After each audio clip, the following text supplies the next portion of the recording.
is passed out of the house. Does the flip side of that apply to you in the House?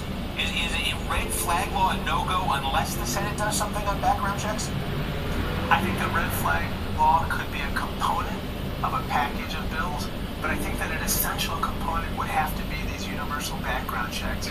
I got to tell you, among my constituents, this bill is just incredibly popular, and people want it now. They want something now, and this is substantial and it needs to be done now.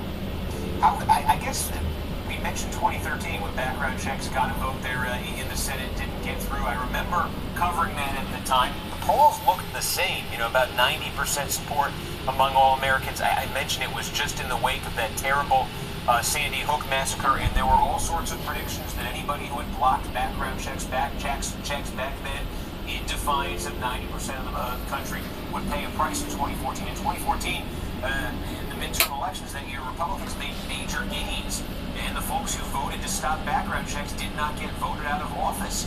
Is there a reason why this hasn't translated into a political backlash before, and why would it be different now?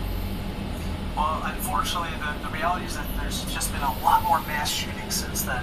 And not only have there been more mass shootings, but now we have this toxic mixture of, for instance, domestic terrorist groups possessing, weapons of mass violence, these firearms. And then you have El Paso and similar episodes.